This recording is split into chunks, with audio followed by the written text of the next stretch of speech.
Hello, everyone. Welcome to Credential Up Houston. This is our special focusing on Jobs Now Houston. My name is Margaret Ford Fisher. Today, we will focus on careers in the construction industry, career opportunities that are available now, and how you can prepare for the future. We will talk to two guests who understand the intricacies of what is happening in the region, the jobs that are available, and the training that is available as well. Our guests are Mr. Mike Holland, who's the Chief Operating Officer at Marek, and Dr. Michael Webster, Associate Vice Chancellor of Workforce Development at the Houston Community College. Gentlemen, welcome and thank you so much for joining us today. Thank you for having us, Margaret. You're so welcome. Mr. Holland, first I would like to acknowledge you and Marek for the long-standing partnership that Marek has with HCC and other educational institutions for job training and student scholarships to help keep Houston strong. And we sincerely thank you for that. So I would like to stay on the theme of Houston Strong for a moment, and I would like to hear from both of you gentlemen about the industry that we are focusing on in construction and how has COVID-19 influenced the overall climate for hiring construction workers in the Houston area and in the region, and how has it influenced the training as well? We'll begin with you, Mr. Holland. I think Houston and actually Texas, the region, has been fortunate in that the governor considered the construction effort to be essential. So rather than having severe change and abrupt stop, we've been able to basically keep working. There's been some disruption as exposures break out and what have you, but unlike others, we didn't have to hit the brakes. So it's been good in that people have largely been able to continue to earn wages and not fall prey to an unnatural stoppage of work. But it's also, though, caused the future to look sort of murky. So we've always been prone to cycles anyway, and we avoided the big drop off, the one that many other industries have had. But now we're facing a sort of an artificially induced gray period coming up as well. Certainly, and I certainly hear that on the news as well with the resurgence of COVID-19. What do you think the long-term effects might be? I haven't heard of significant reductions in force, but that's one of the challenges with the construction workforce is that it is transitional. So you can have a workforce that could be a couple hundred people, but if your backlog and the timing of the work that you get doesn't coincide, you could go down by 50%. You could go up by 50%. So that puts us in a position where we could have a substantial part of our workforce that may leave us, go to work somewhere else, get frustrated with that, have weather that delays projects. And so that uncertainty now is going to cause, I think, unfortunately, people have been really focused on workforce development, but when they have plenty of work, they're even more focused on it. When work gets a little slow, it's still the habit where people kind of abandon that and say, well, they'll be looking for work, so I don't need to mine the workforce like I did before. So we still don't have, in my mind, baked-in habits that will sustain a drop-off. And so that would be my concern. As things slow down, people are going to go back to thinking that the workers will find the work. And so we kind of turn the switch on and off, unfortunately. I understand. And with respect to training and student enrollments, Dr. Webster, have you seen a decline or an increase in the number of students majoring in the construction careers? We've actually seen quite a bit of an increase over the last few years. We went from about 300 3 years ago to 1,200. So we're pretty excited about the opportunity in the construction industry. And I think it's because there's a lot of effort out there to attract people to the industry. We continue to get calls from employers right now in seeking new talent, and they've got a gap to fill. And certainly, looking across the city, there's still a lot of cranes in the air. So we definitely know that there's need out there, and I think the message is over the last year and a half has really gotten out to folks that this is a good career, that there's training available, and they can come over and get it from us. That's a good report. And I'm wondering, as you look at the construction industry and the careers, there's such vastness there. As you start looking at commercial, the residential, and the industrial. So how do you go about determining exactly what is needed in each of those areas, Mr. Holland? Well, they're very distinct from one another, and of course, Michael knows that.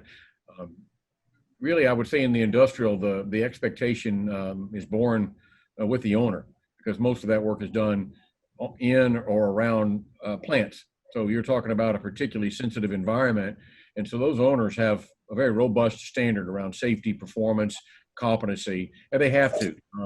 This safety and workforce skills cannot be separated in a plant. They really shouldn't be anywhere, but they certainly can't there. And so contractors are much more spooled up on that. You can't get in a plant to work if you can't meet the really, really high expectations of the owner or the operator of the plant.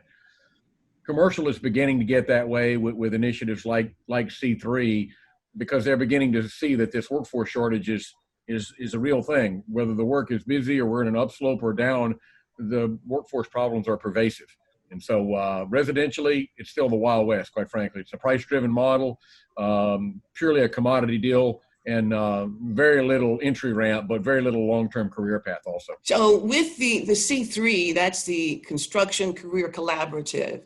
So how long has that been established, Mr. Holland? 10 years, actually. We started right on the heels of the last, actually in 2009, when things really, the bottom fell out the first time, but everyone realized we had a workforce problem, and we're starting to finally get some traction with owners who realize, like industrial owners, that they are the ultimate beneficiary or the one penalized for the workforce problems or successes we have.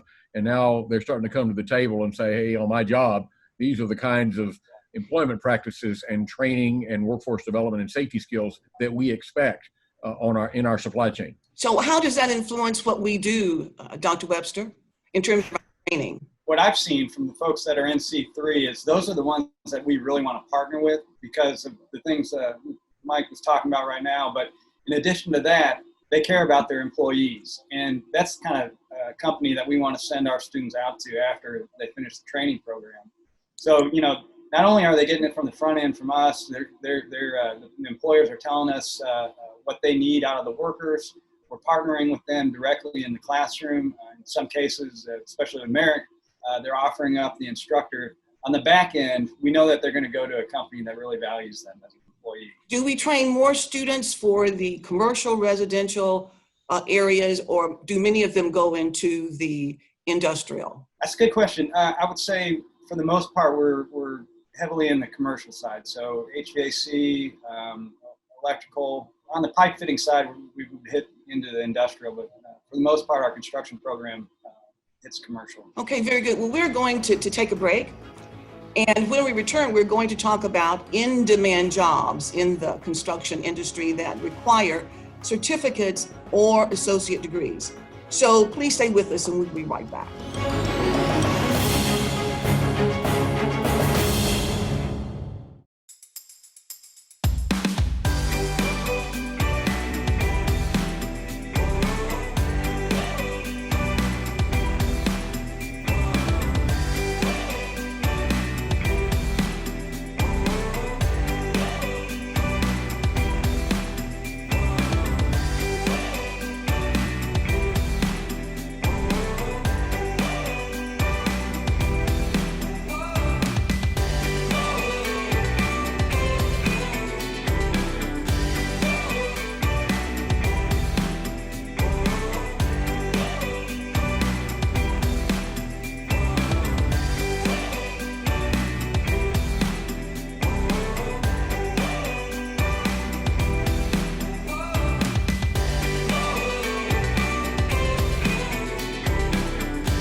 Meet Saskia. She loves cars. Seriously, she whistles at them. So she's studying engineering at Houston Community College. After that, a 4-year degree. Then it's off to the races. HCC, for everyone, anytime.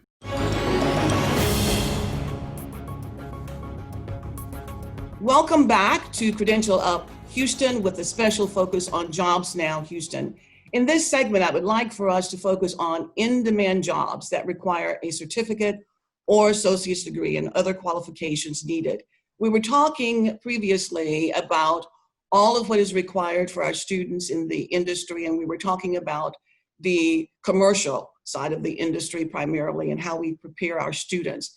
And so one of the things that I think is really critically important is to take a look at those in-demand jobs, and you were mentioning some of them, Dr. Webster. So let's just talk about some of those in-demand jobs, what the salaries are and what's required in order for students to be eligible for those jobs. Yeah, so I think the ones that we see the most demand for, at least folks calling us, see our partnership with Marek has proven that carpentry is a key need. On the industrial side, it's pipe fitting and millwrights. All of these careers, they have a strong starting salary. Mike, you can probably speak better to it than I can, but somewhere in the 50s to 60 range, and then they move up pretty quickly across the pipeline with bonuses and overtime. So there's a lot of opportunity. Absolutely. And of course, at the Marek company, I noticed that you have quite a range of job opportunities that are available as well, Mr. Holland, in various categories. And so let's talk about some of those, and let's focus also on that career ladder for a student who has a certificate, for example. What would be the career ladder for that student who now has that credential in hand and wants to move up to ultimately, let's say, becoming a project manager, which might be rather aspirational, but talk just a little bit to us about that. Well, what's interesting is there's a number of pathways that lead up to that. The credential certificate, for example, kind of tells us really what kind of student they are. It's a broad framework, and not specifically familiar with the curriculum, but a lot of the NCCR core type things are in there, so that as long as they understand about the business, most construction companies are going to say, if you know sort of the fundamentals, the building blocks, and we can go from there. We like to give really most all of our upward bound workforce a basic understanding of the job site. That's the business we're in, and we have jobs in the office and project management, any number of other things, but they're all built upon the foundation of the craft work we do on a job. So even if we have a aspirational project manager, oftentimes if they intern with us, they'll spend half the time in the field on a job, literally working with their hands, so they understand what the environment is like. They don't have to be a master craftsman. They don't even have to get to be productive. Usually they're more efficient, but they do understand what it's like to get on a job site, because one of the things, and Michael, you might relate to this, the upskill and the partnership refer to apprenticeship programs like we're doing with HCC as career tryouts. So many times, in order to limit turnover, the more the people understand about the job that they might be getting, then the less risk you have that they try something and then they wash up because they didn't understand what it was. And so the apprenticeship and the opportunity to work during the summers while they're going to school is good, because really these young men and women, they don't know exactly what they want. And I think people always thought, well, I want to be a doctor, I want to be a lawyer, but I'm 65 years old and I still don't know what I want to be. So I think we gotta make sure that they understand without going through the churn of what it is they can't try everything on, because in today's world, if you look at a resume and somebody's got 6 jobs, we still put a black mark on that, like that's a job hopper. But the truth is that's a normal phenomenon these days. So all of our positions are upward bound, and we have many project managers who come to Marek either through an internship from a university, 4-year or otherwise, and some right out of our field where their background is strictly craft and on-the-job training. So it's less about the prerequisite than it is about the ability for that person to relate to others, work in a team environment. The skills themselves are not that difficult to master. It's the intangibles that start to be built up on. After 5 years, it's not what you learned in the first 5, it's what you learned about what you did in the first 5. And I think that's true in any job, but that's what we're looking for. And so many times, I hate to overuse the word employment skills, but we want people who can interact with others, take direction, but also be a good teammate, because everything we do requires coordination. Well, of course, that's true. And I'd like to hear from Dr. Webster in just a moment on that as well.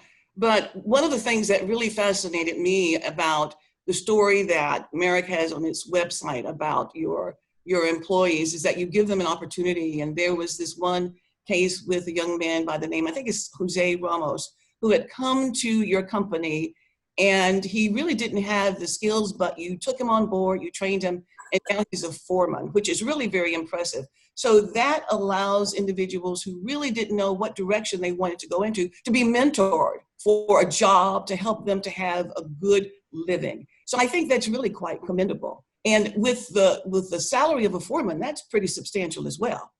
as I understand it from the website. It definitely can be. And of course, in the construction world, most of these jobs are hourly. But if you're in demand, then you're working overtime.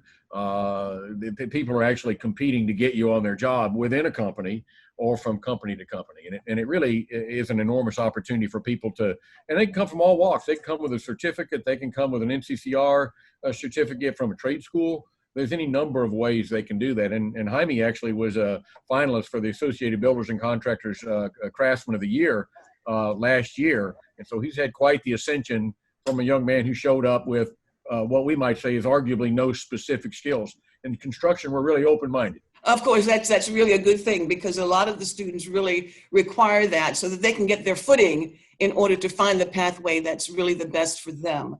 And so, Dr. Webster, I'd like for you to comment on that as well, but also to talk just a bit about the apprenticeship programs that we have at HCC, which really are quite numerous. Let me just address the program we have with Marek, the partnership. So this is a partnership with HISD and HCC and Marek Brothers to offer a dual credit level 1 certificate in construction technology to students that come to our campus their junior year. They do the full program for a year. They're taught by a Marek master carpenter on framing, drywall, and basic tools and safety. They do a summer internship. In fact, next week, the students will be going out on their summer internship. It's paid by Marek. And then they're going to come around for their senior year and finish out their certificate. So they'll graduate with the opportunity to go to work for Marek as well. This has kind of been a secret sauce for us. We've done it with a couple other employers, and certainly we've refined it with Marek, and it's shown to be pretty successful. Not only do they get to kind of train up the student from the start, they get a student that's highly interested at a very young age. And I think that's with the Department of Labor. Is that correct, that you have the apprenticeship programs? Right. To just simply touch on how the students can become involved in the apprenticeship programs and how that's able to benefit them in terms of wages as well. And so we'll talk about that. But I understand that craftsmen are a little bit difficult to hold on to, and maybe there's poaching in the industry, I don't know, but I think that's a little bit interesting to follow up on as well.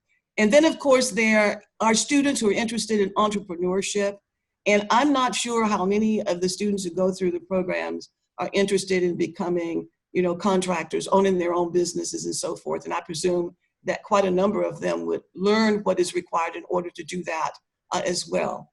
And so, Mr. Holland, what are your thoughts about the entrepreneurial approach? We just want people that are upward bound.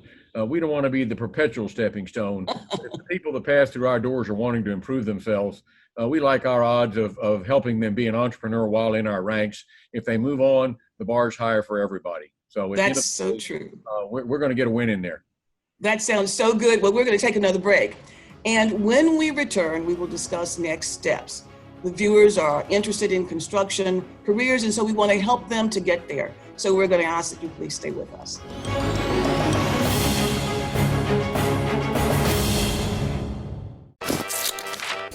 This is Mac. She's ready to build herself a house and a business. But first, she's building her resume with a construction certification from Houston Community College. HCC, for everyone, anytime. In these days, we're all doing our share to battle the virus. We view an attack against any faith or ethnic group as an attack against all of us. We are all in this together. Many of us are immigrants. The virus affects us all. We all work together. We are all Texans.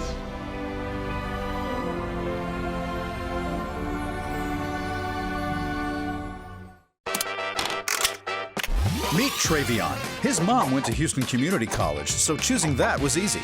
Choosing what to study from more than 100 instructional fields? Not so much. HCC, for everyone, anytime.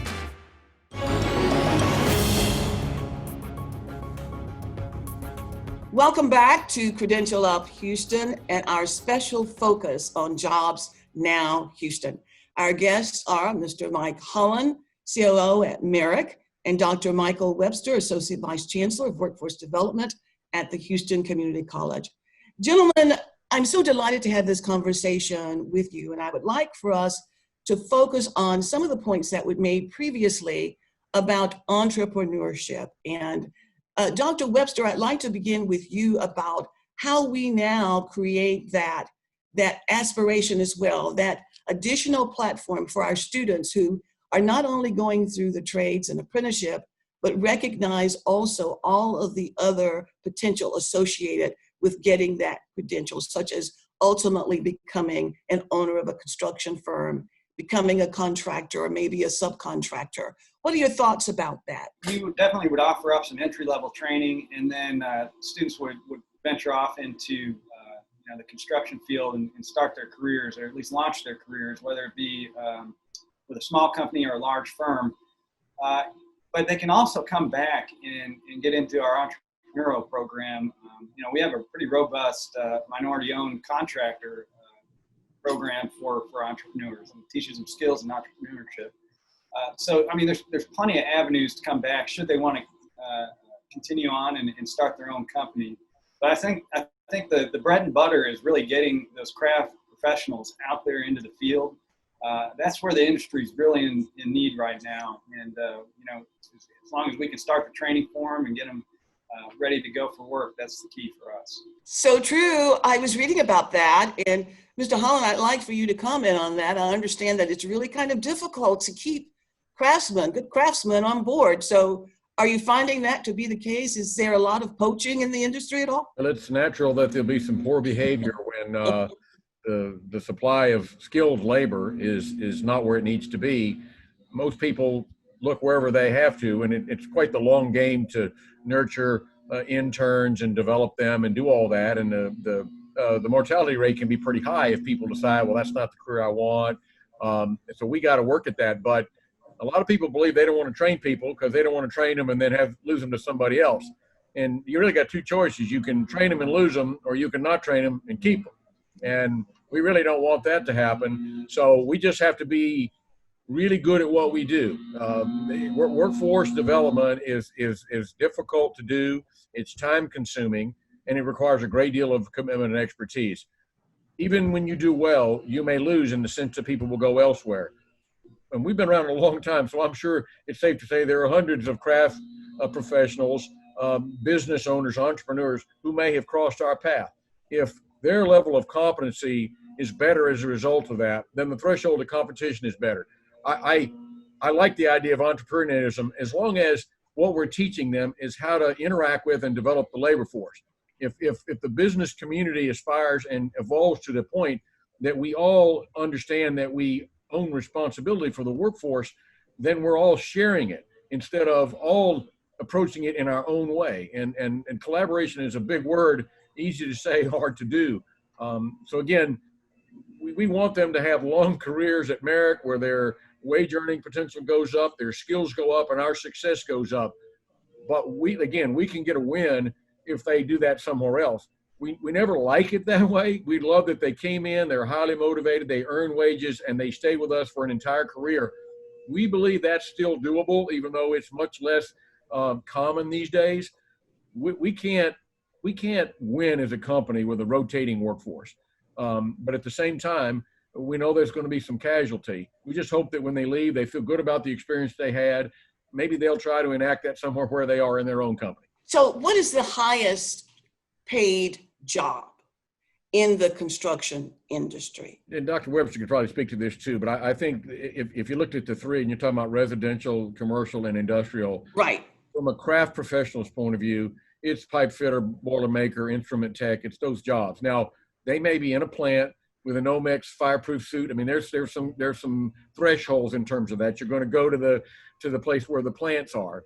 But I hate to call it hazard pay, but in some ways that's why that pay is higher. Because they're credentialed and so strictly monitored, the wages naturally go up because that's not for everybody. The flip side of that is, you want to work on a house, you show up, they give you a tool belt. I mean, if you tour, you don't get into a plant to see what their standards for safety are, but you can drive by a house or an apartment and you can see what theirs are.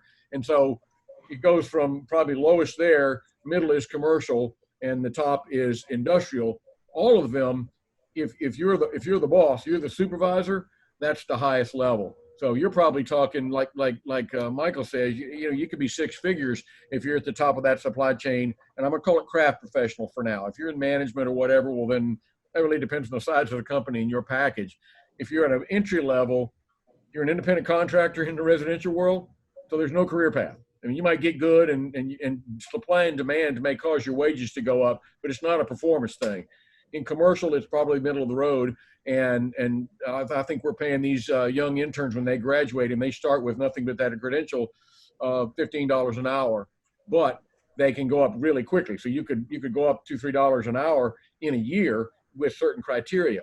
But you could also find an employer where they show up on that, and because there's no career path conversation, if you don't go begging for a raise, you don't get one. So we're the victim of each other's poor behavior sometimes. So I understand. I think that probably is the case in many professions. And so, there is a perception about the construction trades that it's a male-dominated industry. And Dr. Webster, I'd like to hear from you on what is being done to recruit more females into the industry. I would say that one of the big pushes, at least in our region, has been through Upskill Houston and their push to do their My Life series or My Life As series, and specifically highlighting females in the industry. So they take real life people that are in the industry, give them a bio. We actually use that material in our own recruitment efforts to bring students into our program. And it has shown some dividends, both in our high school programs as well as our standard college programs. So there's an opportunity there for sure. That's very good. And so obviously with these lucrative careers and the aspirational goals that our students will have, they want to see where they can start and then where they can end up if they apply themselves appropriately to that. So I think that's great. And so what are the next steps? What are the next steps that you can recommend for our students and for our viewers? Obviously, this is very interesting. It's a career path that I think is very promising. We didn't talk about the technology, which will obviously impact the future of the construction careers. But what are the next steps for our students who are going through that learning process? I think from a recruiting side, if folks are interested in finding out about construction careers at HCC, training that's involved, they can go to jobsnowhouston.org. Highlights the several careers in construction and other industries that are in demand right now and that they can access. We also have a wide breadth of, you mentioned apprenticeships earlier. We partner with 10 unions and trade organizations to offer up apprenticeship in the construction trades. Those are also on our website and be good places to start. Around technology, I'll just close. The need for building automation, the Internet of Things is driving a lot of what we do in terms of construction, and there's going to be additional programming for techs out there that somewhat IT, somewhat construction, and it's a good career path for folks. Good information. And so in about 30 seconds, let's get feedback from you, Mr. Holland, on next steps. The most important factor, and I think our training in commercial particularly is underdeveloped. If young men and women are consistently saying, what do you want from me?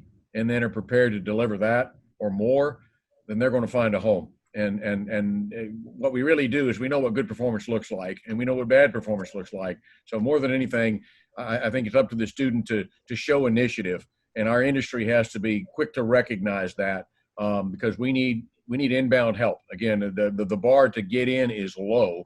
A little initiative, a little desire goes a long way. That is excellent. I would like to thank both of our guests very, very much. Great information that you shared. And so we want to stay Houston strong, right?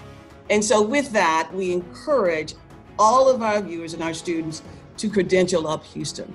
So thank you very much, and we will see you again next time.